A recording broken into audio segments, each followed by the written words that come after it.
श्री जगदंबे. ओम नमो श्री जगदंबे. नमन तुझ अंबे करून प्रारंभे.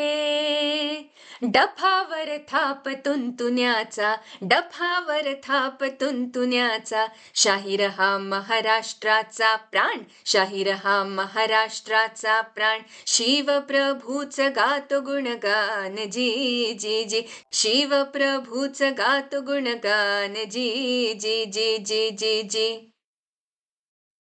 नमस्कार बालमित्रांनो, कसे आहात सगळे? किती किती दिवसांनी भेटतोय ना आपण. आज चैत्र शुद्ध प्रतिपदा. तुम्हाला सगळ्यांना गुढीपाडव्याच्या शुभेच्छा. या नवीन वर्षाची सुरुवात आपण नवीन सीझनने करणार आहोत आणि हा सीझन आहे आपल्या सगळ्यांचं प्रेरणास्थान असलेल्या छत्रपती शिवाजी महाराजांच्या गोष्टींचा, ज्याचं नाव आहे शिवरायांच्या कथा. शिवाजी महाराज म्हटल्यावर आपल्या डोळ्यांसमोर येतो तो एक निश्चयी चेहरा.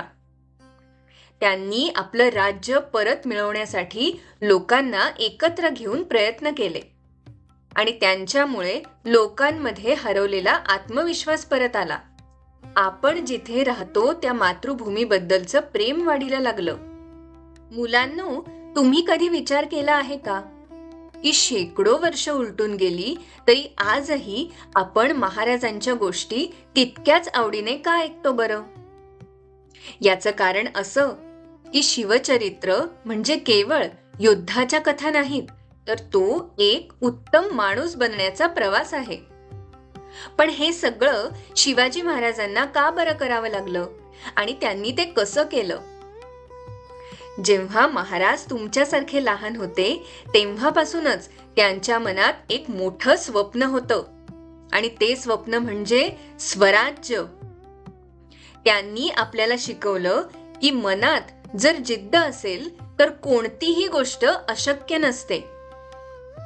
आजच्या काळात आपल्याला महाराजांकडून सगळ्यात महत्वाची गोष्ट काय शिकता येईल तर ती म्हणजे संकटांना न घाबरता सामोरं जाणं.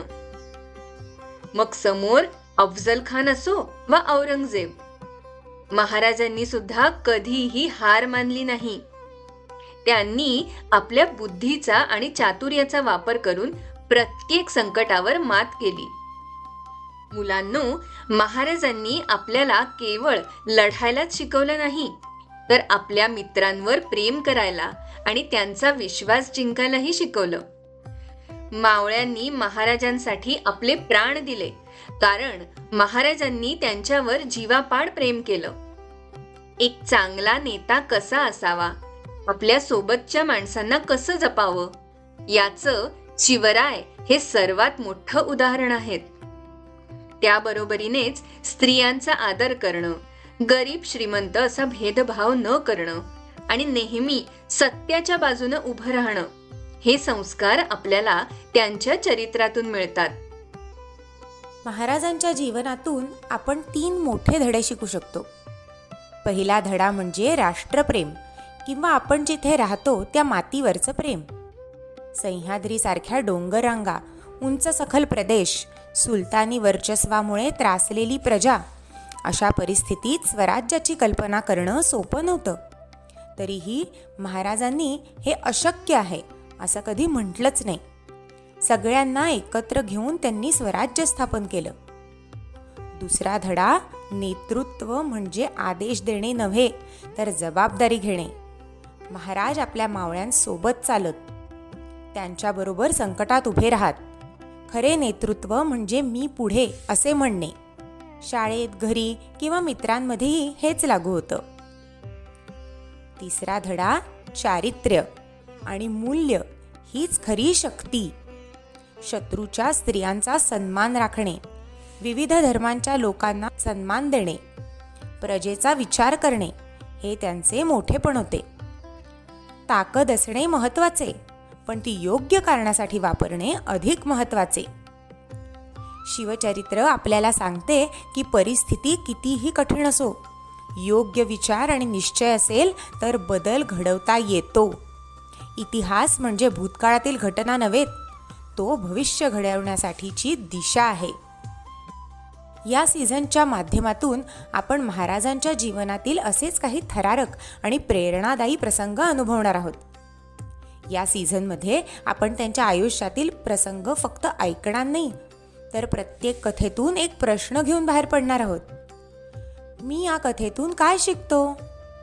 हे प्रसंग ऐकताना तुम्हाला जाणीव होईल की जर आपण महाराजांचे विचार आपल्या जीवनात उतरवले तर आपणही कोणत्याही संकटावर मात करून आपले ध्येय गाठू शकतो. चला तर मग या ऐतिहासिक सफरीसाठी तयार व्हा. आपण भेटूया 22 मार्चपासून दर रविवारी सकाळी 10 वाजता छोट्यांच्या गोष्टी बाय पूजा अँड प्राची या चॅनलवर शिवरायांच्या कथांसह. जय भवानी, जय शिवाजी.